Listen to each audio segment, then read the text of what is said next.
Taha Edugen Show. Okay, Assalamualaikum warahmatullahi wabarakatuh. Okay, untuk Edugen Show pada kali ini kita bawa wajah-wajah baru iaitu barisan kepimpinan bagi sesi 25-26 dan juga salah seorang daripada barisan F40 bagi sesi 25-26. Okay, untuk kali ini kita akan bawa Edugen Show yang bertajuk Malaysia dan Isu Semasa. Korang tak sabar ke? Tak sabar. Okay, jom kita main. Okey, untuk terlebih dahulu saya akan terangkan cara main game ni. Okey, saya akan tanya soalan dan korang kena jawab. Sebelum jawab tu, korang kena tekan buzzer lah. Siapa yang tekan buzzer dulu, dia dikira sebagai orang yang pertama boleh jawab soalan. Sekiranya jawapan tu salah, korang kena calik tepung tu sebagai denda lah. Calik sikit je kat muka tu. Okey, kita boleh start tak? Boleh. Okey. Okey, untuk soalan yang pertama, apakah ibu negeri Sabah? Okey. Amaluddin? Laban. Kota Kinabalu. Betul. Okey.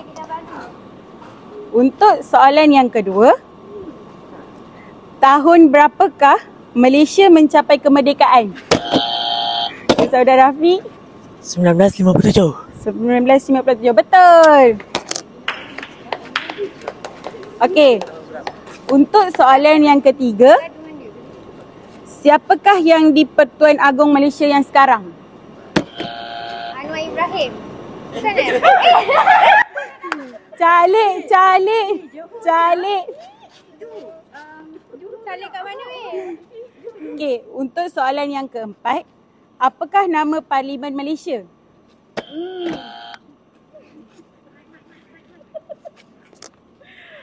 Parlimen Malaysia. Betul. Okey, soalan yang kelima, gunung manakah yang tertinggi di Malaysia? Saudara Hasanah? Gunung Kinabalu. Betul. Okey, untuk soalan yang keenam, apakah mata wang rasmi Malaysia? Takut ah. Ringgit Malaysia. Betul. Okey, soalan yang ketujuh, sungai terpanjang di Malaysia itu apa?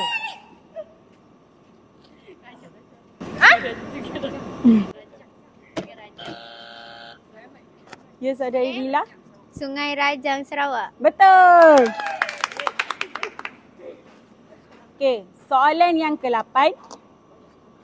Apakah slogan rukun negara yang kelima? Ya, saudara Rafiq? Kesopanan dan kesusilaan. Betul. Okey, untuk soalan yang ke-9. Apakah maksud KDN? Saudara Amal? Kementerian Dalam Negeri. Betul.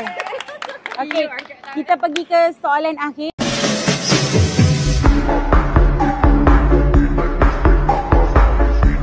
Okey, soalan yang ke-10. Apakah nilai teras yang ditekankan dalam konsep madani? Boleh? Kebersamaan. Betul. Okay guys, itu sahaja Edugen Show kita pada kali ini. Kalau korang nak game yang lebih seronok, korang kena stay tune untuk episod yang seterusnya. Selahkan kepintaran, luaskan pengetahuan. Woo!